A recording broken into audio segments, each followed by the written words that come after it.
Good morning. આજે આપણે ozone વિશે ભણવાના છીએ.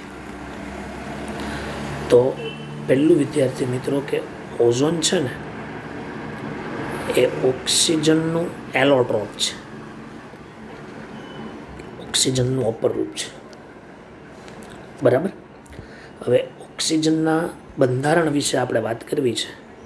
તો ઓક્સિજનનું બંધારણ આપણે કેમિકલ બોન્ડિંગમાં ભણી ગયેલા કે અહીંયા તમને ખ્યાલ હોય તો ડબલ બંધ હતો, અહીંયા સવર્ગ બંધ હતો, 2 4 6 માઇનસ ચાર્જ આવે, ઉપર પ્લસ ચાર્જ આવે આ ઓક્સિજન પર. ચાલો, એ આપણે જાણીએ છીએ. હવે આપણે એનું રેઝોનન્સ કરવું છે.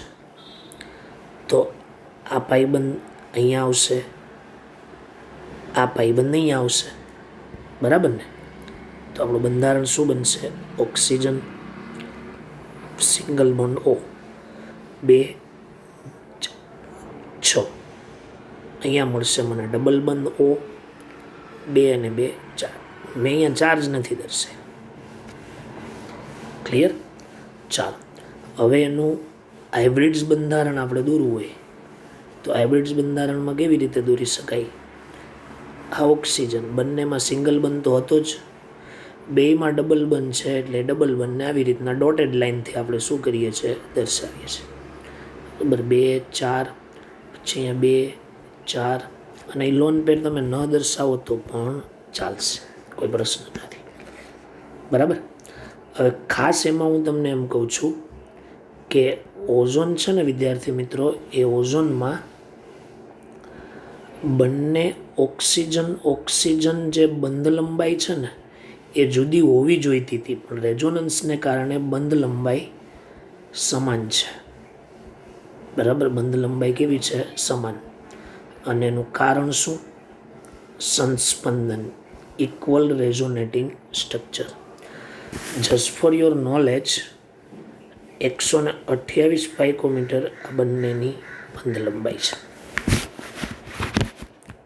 આ આપણું ઓઝોન વિશેની ચર્ચા. હવે ઓઝોન છે ને આપણે 8મા 9મા 10માંથી ભણતા આવીએ છીએ કે કંઈક બહુ મહત્ત્વનું કમ્પાઉન્ડ છે. બરાબર. તો મિત્રો એમાં હું તમને એમ કહું કે ઓઝોન છે ને વિદ્યાર્થી મિત્રો એ વધુ પ્રતિક્રિયાત્મક છે. વધુ પ્રતિક્રિયાત્મક હોવાથી, બહુ જ વધારે પ્રતિક્રિયાત્મક હોવાથી આપણું જે સી લેવલ હોય એટલે કે સમુદ્રની સપાટી હોય, બરાબર, એ સમુદ્રની સપાટીએ જે એટમોસ્ફિયર હોય ને વાતાવરણ, એ વાતાવરણમાં લાંબા સમય સુધી ટકી રહેતું નથી. લાંબા સમય સુધી ટકી રહેતું નથી. તમને સમુદ્રની સપાટી સામાન્ય રીતે ત્યાં તમને નહીં મળે. પરંતુ એક વસ્તુ યાદ રાખજો કે સમુદ્રની સપાટીથી લગભગ 20 કિલોમીટર ઊંચાઈએ, 20 કિલોમીટર ઊંચાઈએ સૂર્યપ્રકાશની હાજરીમાં, સૂર્યપ્રકાશની જે પ્રેઝન્ટ હોય એ હાજરીમાં વાતાવરણનો જે O2 છે ને, વાતાવરણનો O2, તો એ વાતાવરણના O2માંથી ઓઝોન બનાવે છે. અને આ ઓઝોન છે ને, બરાબર, એક લેયર બનાવે 20 કિલોમીટરની સપાટીથી ઊંચાઈએ. અને આ ઓઝોન કરે શું કે સૂર્યમાંથી આવતા જે પારજાંબલી કિરણો છે એ કિરણોની વધુ પડતી સાંદ્રતાથી રક્ષણ આપે છે. વધુ પડતી સાંદ્રતા છે એનાથી શું આપે છે?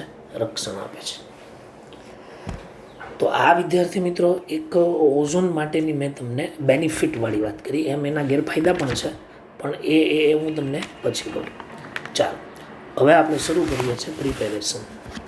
તો ચાલો, ફર્સ્ટ ઓફ પહેલું જોઈ લઈએ પ્રિપેરેશન ઓફ ઓઝોન.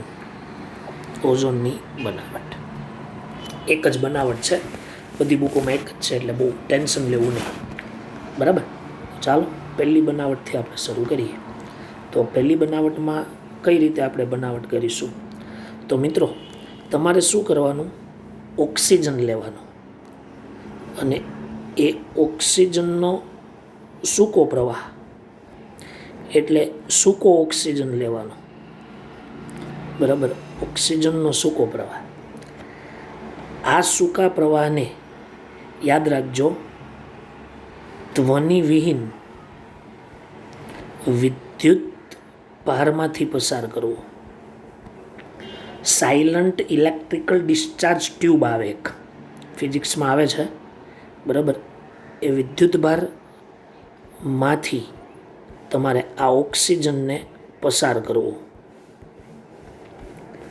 તમે જેવો ઓક્સિજન પસાર કરશો ને એટલે એ ઓક્સિજનની જે માત્રા હોય એ ઓક્સિજનના 10% ઓઝોનમાં કન્વર્ટેશન થાય, ઓઝોનમાં રૂપાંતર થાય.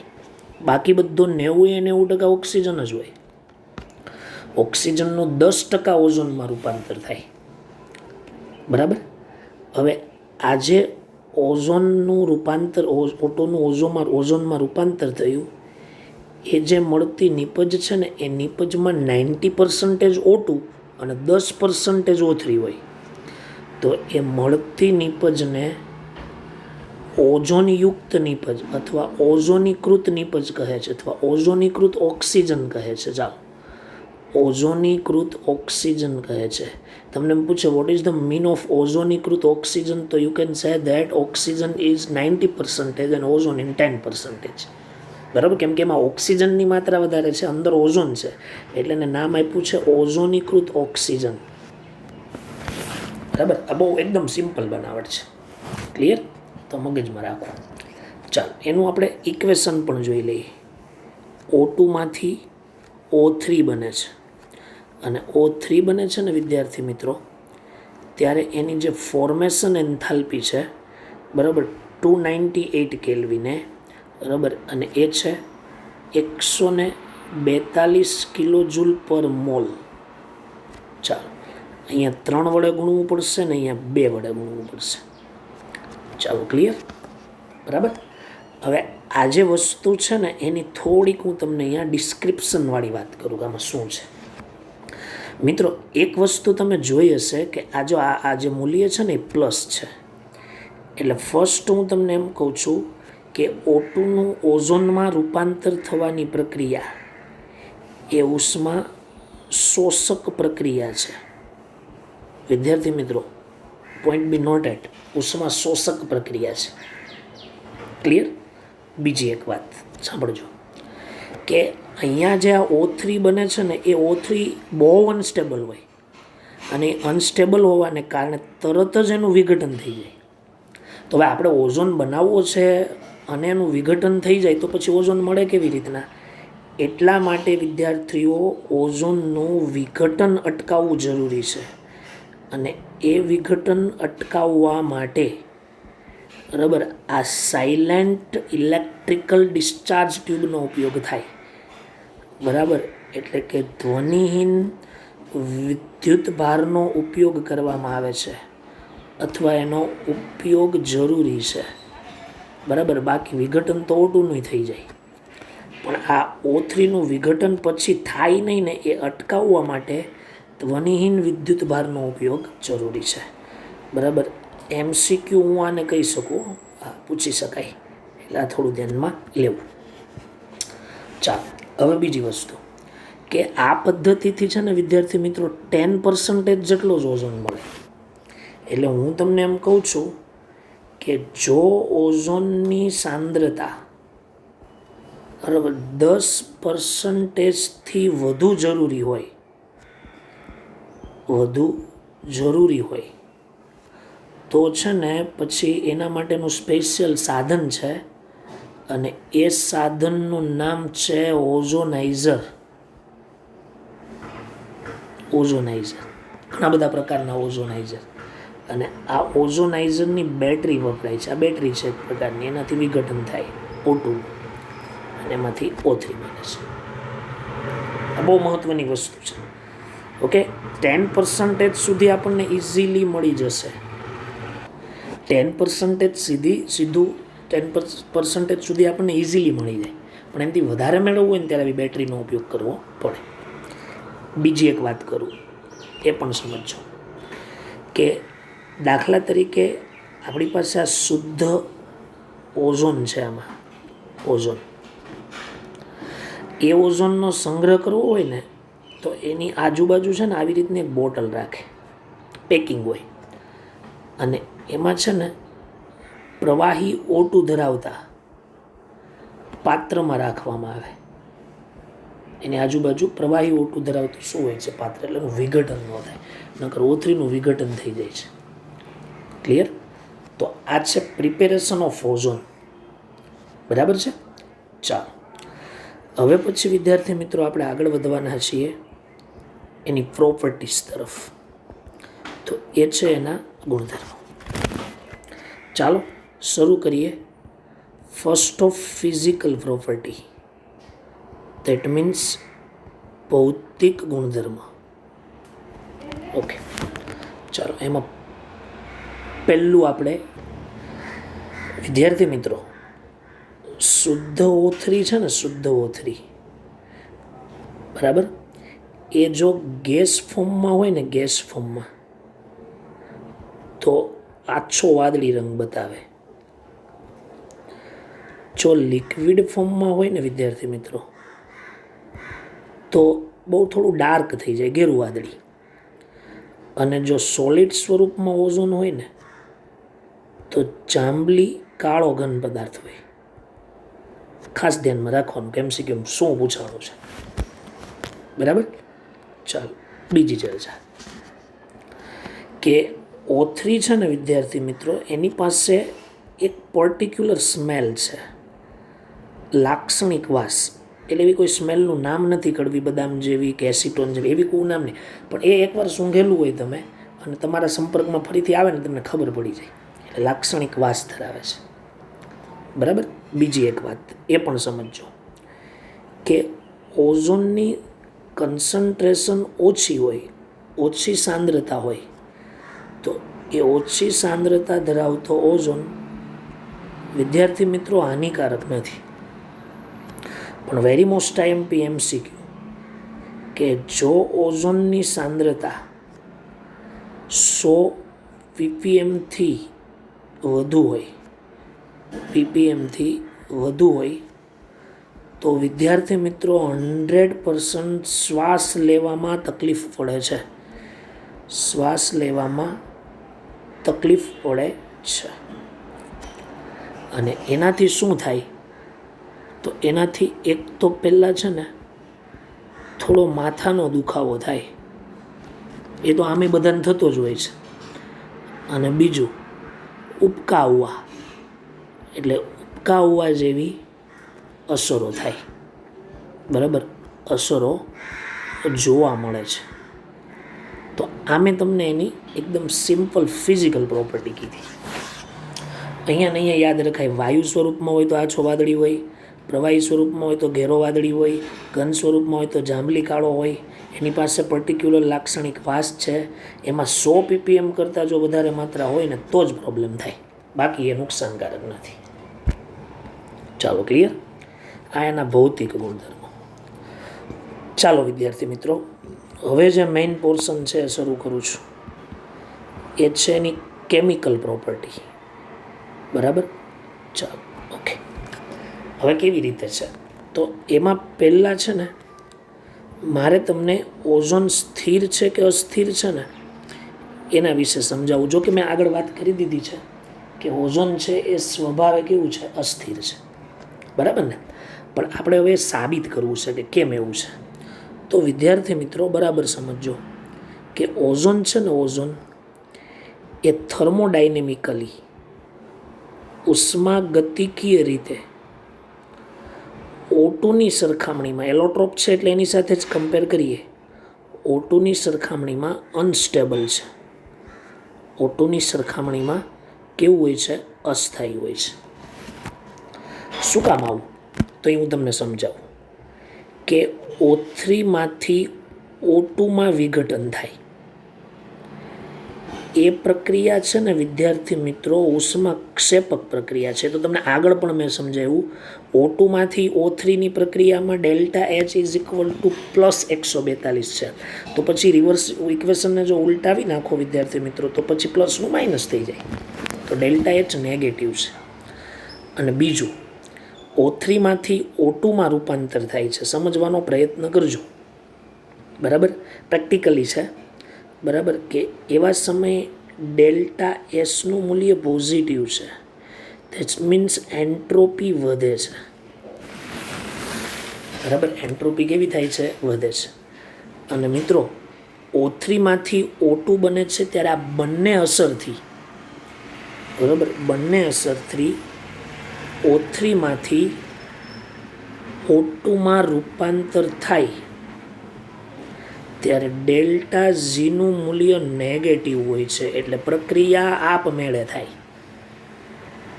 બરાબર. એટલે એ વિસ્ફોટિત છે. અને હું તમને એમ કહું કે જો ઓઝોનની વધુ સાંદ્રતા હોય તો એવું કહી શકાય કે એ ભયંકર વિસ્ફોટ હોઈ શકે છે. હજી એવું કંઈ સાબિત કે એવું કંઈ પ્રેક્ટિકલી તો ખબર નથી આપણને, પણ આ એવું એક સ્ટેટમેન્ટ કહી શકાય. કારણ કે O3માંથી O2માં રૂપાંતર પામવું ને એ આપમેળે થતી પ્રક્રિયા છે. ને આપમેળે થતી પ્રક્રિયા હોય ને, બરાબર, એ ધ્યાન રાખવાની વ્યવસ્થિત કે એમાં જો વધુ સાંદ્રતા હોય તો એ વિસ્ફોટ ઉત્પન્ન કરે. આપમેળે હોવાની પાછળનું કારણ ડેલ્ટા એચ નેગેટિવ છે ને ડેલ્ટા એચ પોઝિટિવ છે, એટલા માટે. ક્લિયર? તો આ સ્ટેબિલિટી, આ તમને 1 માર્ક્સમાં મારે પૂછવાનું હોય ને, બરાબર, તો હું તમને અહીંથી પૂછી શકું. ચાલો, ક્લિયર? હવે હું તમને બીજો, હવે અહીંથી બહુ મહત્ત્વનું છે, બરાબર. તો હવે છે કે ઓઝોન છે ને વિદ્યાર્થી મિત્રો એ ઓક્સિડેશન કરતા તરીકે વર્તે છે. ચાલો, શું કામ? તો આના માટે તમને થોડાક રેડોક્સના ઇક્વેશનો યાદ રહેવા જોઈએ. રેડોક્સ જો ન ચાલ્યું તો પાછળ ચાલે ત્યારે આને એની સાથે કમ્પેર કરશું આપણે. તો એમાં શું છે વિદ્યાર્થી મિત્રો કે આ ઓઝોન છે ને એનું જ્યારે O2માં વિઘટન થાય ને ત્યારે છે ને એક નવજાત ઓક્સિજન ઉત્પન્ન કરે, બરાબર. આપણે એને નેસેન્ટ ઓક્સિજન એવું નામ આપેલું. શું નામ આપેલું? નેસેન્ટ ઓક્સિજન. આ વાય છે, આ નવજાત ઓક્સિજન છે. અને એ નવજાત ઓક્સિજન છે, બરાબર, અને એને જ કારણે, બરાબર, ઓઝોન છે ને, યાદ રાખજો વિદ્યાર્થી મિત્રો, બરાબર, એ સારામાં સારો ઓક્સિડાઇઝિંગ એજન્ટ છે, પ્રબળ ઓક્સિડેશન કરતા પદાર્થ છે. આ એનું રીઝન છે. હવે એ રીઝનને જો તમારે ઇક્વેશનની અંદર લેવા હોય તો ઇક્વેશનમાં હું તમને સમજાવું, બરાબર. દાખલા તરીકે તમારી પાસે લેડ સલ્ફાઇડ છે અથવા S-2 જ છે, ચાલો એવું લખેલું હોય તો સ્વાભાવિક વસ્તુ છે. તો એનું ઓઝોન સાથે પ્રક્રિયા કરવામાં આવે તો છે ને વિદ્યાર્થી મિત્રો PbSO4માં રૂપાંતર થાય અને O2 છૂટો પડે. એટલે S-2નું SO4-2માં રૂપાંતર થયું. S-2માં સલ્ફરનો ઓક્સિડેશનાંક -2 અને SO4માં સલ્ફરનો ઓક્સિડેશનાંક +6. તો 2 -2માંથી 6 થયો એટલે ઓક્સિડેશન જ થયું કહેવાય, બરાબર ને. અને એ ઓક્સિડેશન થયું એટલે પોતાનું એ વર્તે છે ની તરીકે રિડક્શન કરતા, તો પછી O3 ઓક્સિડેશન કરતા તરીકે વર્તે, બરાબર છે. એટલે એ વસ્તુ બરાબર મગજમાં રાખવી દરેક. હવે આનું ઇક્વેશન બેલેન્સ આપણે તમારી રીતે જે રીતે કરો, 4 ને 2 અહીંયા 6 છે, અહીંયા જો 2 વડે ગુણી દઉં તો 6 થઈ જાય, એટલે એ તો કોઈ પ્રશ્ન નથી, બરાબર. 2 વડે અહીંયા ગુણી દઉં એટલે તો 3 દુ કેટલા થઈ જશે? 6, બરાબર. એટલે ઇક્વેશન તો તમે તમારી રીતે બેલેન્સ કરી શકો, એ કોઈ મોટો પ્રશ્ન નથી, બરાબર. તો આ બરાબર ધ્યાનમાં રાખવું દરેક વિદ્યાર્થીઓએ, બરાબર. આ લેડ સલ્ફાઇડનું લેડ સલ્ફેટમાં રૂપાંતર થાય. ચાલો, ધારો કે I- છે અને I- O3 દ્વારા આપણે શું કરવી છે? રેડોક્સ પ્રક્રિયા. તો જ્યારે એ રેડોક્સ થાય ને વિદ્યાર્થી મિત્રો ત્યારે I- નું I2માં રૂપાંતર થાય, બરાબર. અને સાથે છૂટું પડશે O2. O2 તો પડશે જ છૂટો, બરાબર. શું છૂટું પડશે? O2. અને તમે પછી આ પ્રક્રિયાને બેલેન્સ કરશો બેઝિક માધ્યમમાં તો તમને એ ઇક્વેશન ક્લિયર થઈ જશે. ઓકે, બરાબર. એટલે રેડોક્સની રીતે બેલેન્સ કરું. હું અહીંયા ડાયરેક્ટ લખી દઉં છું, સમય ન બગડે એના હિસાબે, બરાબર. એટલે અહીંયા આપણે ડાયરેક્ટ જ સીધે સીધું સોલ્વ કરવા. તમને છે ને વિદ્યાર્થી મિત્રો ખાલી આટલું યાદ રહેવું જોઈએ કે I- નું I2 માં રૂપાંતર થાય. પછી અહીંયા ઓક્સિડેશન કરતા પદાર્થ તરીકે O3 હોય તોય ચાલે, KMnO4 હોય તોય ચાલે, K2Cr2 હોય તો પણ ચાલે. આ તો ખાલી ચોપડીના 2 ઇક્વેશનો મેં તમને આપ્યા છે. બાકી રેડોક્સ પ્રક્રિયાની અંદર અને ડી અને એફ બ્લોકમાં જ્યાં જ્યાં KMnO4ના ઓક્સિડેશન કરતા તરીકેના ઇક્વેશનો આપેલા છે, જ્યાં જ્યાં K2Cr2O7ના ઓક્સિડેશન કરતા તરીકેના ઇક્વેશનો આપેલા છે, એ બધી જગ્યાએ KMnO4 કે K2Cr2O7 કાઢીને તમે O3 લખી શકો. માધ્યમ એસિડિક છે કે બેઝિક એ તો તમને રકમની સવાલની અંદર આપેલું હશે. તમારે ખાલી એટલું ઓળખવાનું છે કે આ ઓઝોન I- નું શેમાં રૂપાંતર કરે, તો કે I2માં. -1 માંથી 0 થયું એટલે કે ઓક્સિડેશન થયું, બરાબર છે. એટલે હું છે ને અહીંયા એક નોટ લખી દઉં છું તમને. એ નોટ તમે મગજમાં રાખજો. જ્યારે ડી અને એફ બ્લોક ચાલે ને ત્યારે એ વસ્તુ પાછી આપણે ત્યાં રિવાઇઝ કરીશું. એટલે હું અહીંયા એક નોટમાં એવું લખી દઉં જેથી તમને લખતા ખબર પડે કે આ ટોપિકમાં છે ને, બરાબર. અને ડી અને જે એફ વિભાગના તત્વો છે, એફ વિભાગના તત્વો, એ તત્વોમાં, બરાબર, K2Cr2O7 પછી KMnO4 ના ઓક્સિડેશન કરતા તરીકેના સમીકરણમાં,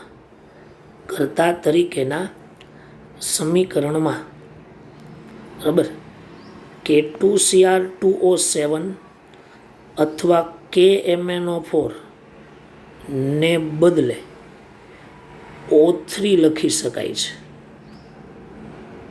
O3 લખી શકાય છે, બરાબર. ચોપડીમાં 2 જ ઇક્વેશન આપ્યા હતા એટલે મેં 2 જ તમને સમજાવ્યા. પણ જો તમારે વિદ્યાર્થી મિત્રો યાદ રાખવું હોય ને, યાદ રાખવાનું, તો હું તમને અહીંયા નોટ લખી દઉં. તમે આ ગુજરાત બોર્ડ માટે તો પર બોર્ડની પરીક્ષામાં તો આ ઇક્વેશન ન લખો તો ચાલે, પણ હું તમને ખાલી એક સમજાવું છું કે આવા ઇક્વેશનો પણ તમારે મગજમાં રાખવાના. ઓકે વિદ્યાર્થી મિત્રો, હું તમને એ રેડોક્સના ઇક્વેશનો અહીંયા આપી દઉં છું. તમે પછી તમારી રીતે એને બેલેન્સ કરી શકો, બરાબર. ઓકે, જો કેવી રીતે છે. અહીંયા હું O3 લખી દઉં છું અને એની સાથે ઘણા બધા કમ્પાઉન્ડ HCl હોય તો Cl- લખેલું પણ આવે હો, તો છે ને એ Cl2માં રૂપાંતર. O2 તો મળશે જ સાથે, મેં તમને હમણાં ઉપર સમજાવ્યું, બરાબર. અને સાથે સાથે હું અહીંયા બધા ટોટલી જેટલા પણ પૂછાવા લાયક છે અને જેના તમને કંઈક ને કંઈક કામ મળશે, સલ્ફર હોય તો SO4માં રૂપાંતર પામે, એટલે કે H2SO4 લખો લ્યો ને, આખી પ્રોડક્ટ લખું, બરાબર. H2SO4માં રૂપાંતર પામશે. દાખલા તરીકે H2S હોય અથવા S-2 હોય તો હમણાં કીધું મેં તમને, બરાબર, Sમાં રૂપાંતર પામે, સલ્ફરમાં. ઉપર શું કહેવાય, SO4 આપ્યું છે, PbS છે. પછી P4 હોય તો H3PO4માં રૂપાંતર પામે. પછી MnO4-2 હોય, K2MnO4-2 એવું હશે, બરાબર. તો એ MnO4- માં રૂપાંતર પામે KMnO4માં. હજી તમને કહું, NO2- હોય તો NO3- રૂપાંતર પામે. હજી તમને કહું, SO3-2 હોય તો SO4-2માં રૂપાંતર પામે. SO4-3 હોય તો SO3- આવશે અહીંયા 3-. ચાલો એક મિનિટ આપણે અહીંથી કાઢી નાખીએ. SO3-3 હોય તો SO4-3માં રૂપાંતર થાય. Sn+2 હોય તો Sn+4માં રૂપાંતર થાય. પછી FeCN6-4 હોય તો FeCN6-3માં રૂપાંતર પામે, બરાબર. હવે આ બધા ઇક્વેશનો બનાવવા કેવી રીતે છે? O3 + HCl gives Cl2 + O2. પછી જે માધ્યમ આપ્યું હોય ને એને આધાર બેલેન્સ કરી દો. બરાબર. આ છે ને ડી અને એફ બ્લોકનો ટોપિક છે. આ બધા ઇક્વેશનો ત્યાં આપણે બેલેન્સ કરવાના શીખવાના છે. પણ ત્યાં આપણે છે ને વિદ્યાર્થી મિત્રો K2Cr2O7 અને KMnO4 ને રિલેટેડ કરશું એસિડિક કે બેઝિક માધ્યમમાં. બરાબર છે. પણ અહીંયા છે ને વિદ્યાર્થી મિત્રો આપણે આ જે વસ્તુ કરી છે ને એ ઓઝોનને રિલેટેડ છે. કારણ કે K2Cr2O7 પણ ઓક્સિડેશન કરતા છે, KMnO4 પણ ઓક્સિડેશન કરતા છે. બરાબર. અને ઓઝોન પણ ઓક્સિડેશન કરતા છે. તો આ બંને પદાર્થ જે સબસ્ટન્સનું ઓક્સિડેશન કરે છે, બરાબર, તો ઓઝોન પણ એ કરી શકે, કારણ કે એ પણ સારામાં સારો ઓક્સિડાઇઝિંગ એજન્ટ છે. એટલે નિપજ ચેન્જ નથી થવાની. ઇક્વેશનમાં જે બેલેન્સિંગના આંકડાઓ હોય છે, જે નંબર્સ હોય છે, બરાબર, એ જ વસ્તુ શું થવાની છે, બદલાવાની છે. બરાબર. એટલે આ ટોપિકને છે ને સિરિયસતાથી લેજો. આ પાઠમાં આની જરૂર નથી. સમજો મારી વાત. આ પાઠમાં એટલે કે આ ગ્રુપમાં આ ઇક્વેશનો નથી આપ્યા. અમે ઉપરના બે આપ્યા એ જ છે. પણ ડી અને એફ બ્લોકમાં બધા જ ઇક્વેશનો છે અને વિથ એનસીઆરટીમાં છે. કદાચ એકાદા બે નહીં હોય તો પછી એને O3 સાથે કનેક્ટ કરીને તમને થોડો ટ્વિસ્ટ ક્વેશ્ચન પૂછવો હોય તો પૂછી નાખે. એટલે હું સાથે અહીંયા ચર્ચા કરું છું. ક્લિયર? તો આ એક ધ્યાનમાં રાખવા. ચાલો એની પછી આગળ વધીએ. બરાબર. એ છે O3નું જથ્થાત્મક પૃથ્થકરણ. બરાબર. આ છે ને વિદ્યાર્થી મિત્રો JEEમાં ઓઝોનનું માત્રા માપવા માટે મોલ કન્સેપ્ટમાં એક પદ્ધતિ આવે છે, હાઇપો એનાલિસિસ પદ્ધતિ એવું નામ છે. તો એ પદ્ધતિ એના ઇક્વેશનોને એવું તો આપણે જાણવાની જરૂર નથી. આપણે ખાલી સામાન્ય માહિતી લઈ લઈએ કે O3 છે ને, O3, બરાબર, આ O3ને બોરેટનું બફર દ્રાવણ હોય, બોરેટ બફર, અને એની pH છે ને 9.2 આજુબાજુની હોય. એટલે બોરેટ બફર દ્વારા બફરયુક્ત બનાવેલા KIના દ્રાવણ, KIના વધુ પડતા દ્રાવણમાં ઉમેરવામાં આવે. વધુ પડતા દ્રાવણમાં શું કરવામાં આવે? ઉમેરવામાં આવે. તો તમને ખબર છે, જો અહીંયા I- છે તો તમે તરત જ મગજમાં વિચારી જ દેશો કે સર I2 બનશે. બરાબર. એટલે એવા સમયે I2 મુક્ત થાય છે. I2 ઘન પદાર્થે મુક્ત થાય છે. ચાલો આપણને I2 મળી ગયો. ઓકે. ચાલો હવે એ જે I2 છે ને એ I2ની સોડિયમ થાયોસલ્ફેટનું સ્ટાન્ડર્ડ સોલ્યુશન, પ્રમાણિત દ્રાવણ, નિશ્ચિત માત્રામાં લીધેલું દ્રાવણ, એ દ્રાવણ વડે એનું રેડોક્સ ટાઇટ્રેશન કરવામાં આવે, દ્રાવણ વડે અનુમાપન કરવામાં આવે. આ સોડિયમ થાયોસલ્ફેટને હાઇપો સોલ્યુશન પણ કહેવાય. એટલે રેફરન્સ બુકમાં તો છે ને અમે હાઇપો સોલ્યુશન જ લખીએ છીએ, કરવામાં આવે. બરાબર. અને જ્યારે હાઇપોના સોલ્યુશન વડે એનું પૃથ્થકરણ કરવામાં આવે ત્યારે એના ઉપરથી છે ને O3નું માપન કરી શકાય. O3નું માપન કરી શકાય. એટલે O3નું જથ્થાત્મક પૃથ્થકરણ આનાથી થાય. બરાબર. વિદ્યાર્થી મિત્રો, કેવી રીતે થાય? ધારો કે I2નું સોલ્યુશન છે, I2નું સોલ્યુશન આપણે સોડિયમ થાયોસલ્ફેટ વડે શું કરીએ છીએ? અનુમાપન કરીએ. એટલે સોડિયમ થાયોસલ્ફેટ પ્રમાણિત છે, એના ઉપરથી તમને આયોડિનની માત્રા ખબર પડે. આયોડિનની માત્રા પરથી તમને O3ની માત્રા ખબર પડે POSC સિદ્ધાંત મુજબ. બરાબર. એટલે આ એનું આખું એક ઇક્વેશન છે. બરાબર. આમ તો છે ને આના દાખલાઓ બહુ JEE એડવાન્સમાં જ વધારે પૂછાય છે. બરાબર. પહેલાંની અંદર પૂછાતા નથી. ક્લિયર? ઓકે. તો આ તો એનું જથ્થાત્મક પૃથ્થકરણ. ચાલો થોડી આગળ વાત કરીએ પ્રાયોગિક બાબત. સાંભળજો. હું છે ને ચોપડીનો જ છે, પણ હું એને થોડોક ટોપિક આપી દઉં એટલે તમને યાદ રહેવામાં સમજ પડે. O3 સ્તરના ક્ષયન માટે એનું સારણ થાય છે. એક ક્ષયન માટે જવાબદાર પરિબળો, ક્ષયન માટે જવાબદાર પરિબળો તો આપણે જાણતા જ હશું. બરાબર. ઘણી બધી જગ્યાએ આવ્યું છે, પર્યાવરણીય રસાયણ વિજ્ઞાનમાં પણ આવે છે.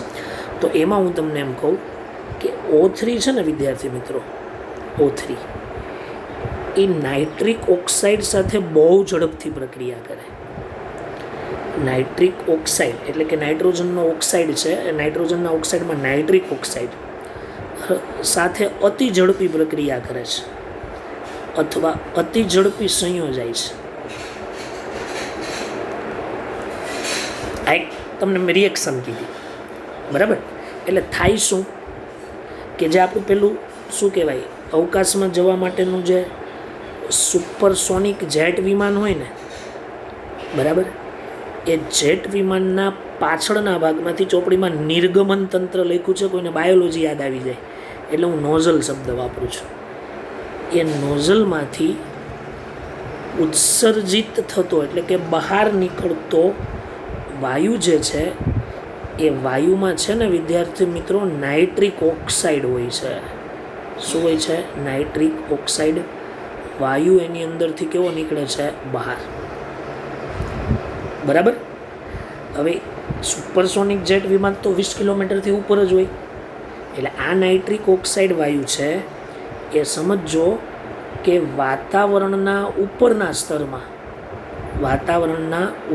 સ્તરમાં રહેલો જે ઓઝોન છે એ ઓઝોનના સ્તરની સાંદ્રતા ઘટાડે છે. કેમ કે એની સાથે પ્રક્રિયા કરે, સાંદ્રતા શું કરે છે? ઘટાડે છે. એટલે ઉપર ઓઝોનના સ્તરમાં ગાબડા પડે, બરાબર. એની ઇક્વેશન બનાવીએ તો બને O3 + NO. તો મિત્રો અહીંથી એક ONO ને આપી દો તો શું મળે? NO2 + O2. એકદમ સિમ્પલ, ક્લિયર. આ એક પહેલું રીઝન. બીજું રીઝન પણ તમને ખબર છે કે વધુ પડતો ફ્રીઓન વાયુનો ઉપયોગ. એટલે વિદ્યાર્થી મિત્રો ફ્રીઓન વાયુના ઉપયોગથી, બરાબર, ઓઝોનના સ્તરમાં ગાબડું પડે છે. ઓઝોનના જે સ્તર છે એ સ્તરની અંદર કેવું પડે છે? ગાબડું પડે છે, બરાબર. અને આ ફ્રીઓનનો ઉપયોગ વાયુ વિલય સ્પ્રેમાં અને પ્રશાંતકો તરીકે પણ થાય છે. ઓકે, ચાલો. હવે પછી વિદ્યાર્થી મિત્રો હું થોડીક તમને એક્સ્ટ્રા વાત JEE નીટ માટે, બરાબર, આ ઓઝોન વિશે કરું છું. અને બહુ બોર્ડના બધા ટોપિક કવર કરી લીધા છે. હવે હું થોડીક એટલા માટે માહિતી, કેમ કે મેં આના સવાલો જોયા છે, બરાબર. ચાલો, એમાંનો એક મને ગમતો બહુ સવાલ છે અને બહુ ઇઝી સવાલ છે કે ઓઝોનની છે ને વિદ્યાર્થી મિત્રો I2 સાથે પ્રક્રિયા કરવા પણ છે ને અહીંયા એક શબ્દ આપેલો છે ડ્રાય I2. તો પછી એવા સમયે વિદ્યાર્થી મિત્રો એ જે ડ્રાય I2 છે, બરાબર, એ ડ્રાય I2 I4O3 બનાવે છે. અને એ છે ને વિદ્યાર્થી મિત્રો પીળા રંગનો ઘન પદાર્થ હોય. મેં પીળા પેનથી જ લખીશ. પણ તમને છે ને પીળા રંગનો ઘન પદાર્થમાં 2 પ્રકારના આયન હોય, 2 પ્રકારના. એક આયન છે I+3 અને એક આયન છે 3 ટાઈમ્સ IO3-. આ બનાવે છે. બહુ સરસ સવાલ છે, બરાબર. એમાં કયા આયન હોય ને એવું પૂછાય. ચાલો, બેલેન્સિંગ નથી કરતો, તમારી રીતે પછી કરી દઈશું. હવે આ જ ઓઝોનની જો ભેજવાળા I2 સાથે પ્રક્રિયા કરવામાં આવે, ભેજવાળા I2 સાથે, બરાબર, એટલે પ્લસ અહીંયા હું સાથે H2O પણ લખી દઉં, તો મિત્રો આયોડિક એસિડ બનાવે HiO3 અને સાથે શું છૂટું પડે? O2, બરાબર. ક્લિયર. આ બી ઓક્સિડેશન કરતા તરીકે જ વર્તે છે, એટલે કોઈ પ્રશ્ન જ નથી, બરાબર. એટલે અહીંયા લખી દઈએ આયોડિક એસિડ. કેવો એસિડ? આયોડિક એસિડ. બેલેન્સ કરવું હોય તો અહીંયા 5 લખી શકાય, પછી અહીંયા 2 લખી શકાય, અહીંયા 5 લખી દો, 5 દુ 10 ને 3 દુ 6, એટલે 10 ને 6 16, 5 તારી 15 ને 16, બેલેન્સ જ છે, કોઈ પ્રશ્ન જ નથી વિદ્યાર્થી મિત્રો. તો આ એક પ્રશ્ન, ઘણા બધા ટોપિક છે ઓઝોનના, પણ મને આ એક બહુ બધી બુકોમાં કોમન આપેલો દેખાય છે, એટલે મેં એની ચર્ચા તમને કરી. ચાલો, પછી છે ને એક છે ટેસ્ટ ઓફ ઓઝોન. આ કામનું વસ્તુ છે, ઓઝોનની પરખ કસોટી. ચાલો જોઈ લઈએ શું છે એ હું તમને સમજાવું. મિત્રો, ઓઝોનની પરખ કસોટીમાં ઓઝોન ઓક્સિડેશન કરતા તરીકે વર્તે છે, એટલે નેસ્કન્ટ ઓક્સિજન ઉત્પન્ન કરે, બરાબર ને. તો સ્વાભાવિક વસ્તુ છે. તો Hg મર્ક્યુરી સાથે જ્યારે આની પ્રક્રિયા કરવામાં આવે છે ઓઝોનની, હું તમને અલગ અલગ ટુકડા સમજાવું છું ઇક્વેશનના. તો Hg2O બને. શું બને છે? Hg2O. હવે તમે આને અહીંથી કેન્સલ કરી દો તો O3 + Hg gives Hg2O + O2. શું બનશે? O2. બેલેન્સ કરવું હોય તો અહીં Hg કેટલા કરવા પડે? 2. બરાબર. ઓક્સિજન 2 ને 3 ઓક્સિજન કેટલા છે? 3. આ છે ને વિદ્યાર્થી મિત્રો મર્ક્યુરસ ઓક્સાઇડ છે. મર્ક્યુરસ શું છે? ઓક્સાઇડ. આ મર્ક્યુરસ ઓક્સાઇડ છે ને મિત્રો એ ગરોળી જેમ કેમ દિવાલ પર ચીપકી જાય, બરાબર, એવી જ રીતના આ મર્ક્યુરી ઓક્સાઇડ છે ને એ કૃષ્ણની દિવાલ પર ચોટેલો હોય, બરાબર. એટલે એને છે ને ટેઇલિંગ ઓફ મર્ક્યુરી પણ કહેવામાં આવે, મર્ક્યુરીની પૂંછડી એમ, બરાબર. થોડું સાંભળવામાં અજીબ લાગશે પણ તો તમને મેં જાણું છું એટલે તમને કીધું, બરાબર. આ ઓઝોનની પરખ કસોટી છે. ઓકે, ચાલો. હવે હજી એક બીજી ઓઝોનની પરખ કસોટી છે, આ તો બહુ જ ઇમ્પોર્ટન્ટ છે. શું કે ઓઝોનમાં મિત્રો બેન્ઝીડીન ઉમેરી દો. બેન્ઝીડીન. આ બેન્ઝીડીન એટલે શું? આ બેન્ઝીડીનનું બંધારણ 2 એનિલિન છે અને 2 એનિલિનને એકબીજા સાથે તમારે શું કરી દેવાના છે? જોડી દેવાના છે. એટલે આ છે ને બેન્ઝીડીન છે, બેન્ઝીડીન. અને આ બેન્ઝીડીન છે ને એનું પેપર આવે, કમ્પાઉન્ડ છે પણ એને 2 પેપર પર લગાવીને એને બેન્ઝીડીન પેપર કહેવાય. હવે એ પેપર છે ને એ બ્રાઉન થઈ જાય. જો ઓઝોન તમે એની ઉપર નાખો એટલે બ્રાઉન થઈ જાય. જો બ્રાઉન થઈ જાય એટલે સમજી લો ઓઝોન પ્રેઝન્ટ છે. પછી એક બીજી ટેસ્ટ બતાવું. ઓઝોન પ્લસ આલ્કલી, બરાબર. અને એ યાદ રાખજો ટેટ્રામિથાઇલ બેઝ પેપર. આની ઉપર ઓઝોન તમે મૂકો એટલે એ પેપર છે ને વાયોલેટ થઈ જશે. ક્લિયર? કમ્પ્લીટ? આ એક ધ્યાન રાખો. ચાલો, એક ટેઇલિંગ ઓફ મર્ક્યુરી તો કીધું. હવે આ બહુ અગત્યનું, આ તમારે લેબમાં પણ કામમાં આવે. O3 પ્લસ Ki પ્લસ તાજું બનાવેલું સ્ટાર્ચનું દ્રાવણ, બરાબર. તો છે ને મિત્રો બ્લુ કલરનું સોલ્યુશન થઈ જાય, બ્લુ કલર. તો સમજી લેવાનું કે ઓઝોન શું છે વિદ્યાર્થી મિત્રો? હાજર છે. તો બસ આ JEE નીટ માટે આટલું તમે યાદ રાખજો ઓઝોન માટે, બરાબર. ચાલો, હવે પાછા ટેક્સ્ટ બુક પર આવી જઈએ. એના ઉપયોગ તો જોઈએ, એના ઉપયોગો શું છે. તો પહેલો ઉપયોગ, બરાબર, અને એ ઉપયોગમાં છે જીવાણુનાશક તરીકે, સંક્રમણહારક તરીકે દવાવાળા ચેપ્ટરમાં આવે છે, આ 12માં જ. અને પાણીને રોગાણુ મુક્ત કરવા અથવા જીવાણુ મુક્ત કરવા માટે ઓઝોન વપરાય છે. જીવાણુનાશક તરીકે વપરાય, સંક્રમણહારક તરીકે વપરાય છે. આ બેમાં ફરક છે, જીવાણુનાશક ને સંક્રમણહારક. મેં તમને ઔષધીય રોજિંદા જીવનમાં રસાયણ વિજ્ઞાન બીજા ભાગનું છેલ્લું ચેપ્ટર છે ને એમાં કહેવામાં આવશે. બીજી એક વસ્તુ, તેલ, પછી હાથીદાંત, પછી લોટ, પછી સ્ટાર્ચ વગેરેની વિરંજન પ્રક્રિયામાં પણ ઉપયોગી છે. પ્રક્રિયામાં પણ કેવું છે? ઉપયોગી છે. સીધી વસ્તુ છે. હમણાં આગળ આવ્યું હતું કે MnO4 બને ને, MnO2 MnO4 -2 માંથી MnO4 રેડોક્સ પ્રક્રિયા. કે MnO4ના ઉત્પાદનમાં O3 શેની તરીકે વર્તે? ઓક્સિડેશન કરતા તરીકે વર્તે છે.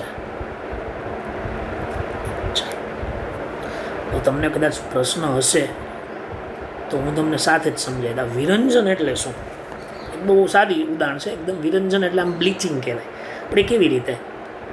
ધારો કે તમારી પાસે કોઈ રંગીન વસ્તુ છે ખરાબ, કે જેની ઉપર ડાઘ લાગી ગયો છે રંગનો, તો એની ઉપર ઓઝોન નાખવાનું. ઓઝોન નાખશો ને વિદ્યાર્થી મિત્રો, એટલે એનો જે રંગ છે ને એ રંગીન વસ્તુ એ રંગવિહીન થઈ જશે અને રંગવિહીન દ્રવ્ય બનાવી નાખે અને O2 ઓક્સિડેશન કરતા તરીકે વર્તે. અને બીજી એક વસ્તુ કે જો આ પ્રક્રિયા ભેજની ગેરહાજરીમાં કરવામાં આવે, ગેરહાજરીમાં થાય તો છે ને તેને ડ્રાય બ્લીચ કહેવાય, ડ્રાય બ્લીચ તરીકે ઓળખવામાં આવે છે. એમાં પાણી નહીં નાખવાનું, એવું છે ડ્રાય બ્લીચ. બરાબર વિદ્યાર્થી મિત્રો? તો આ હતું ઓઝોન. તો ઓક્સિજન વિશેની વાત અહીંયા આપણે કમ્પ્લીટ કરી. હવે વાત કરીશું સલ્ફર વિશે. ઓકે, ચાલો, થેન્ક યુ.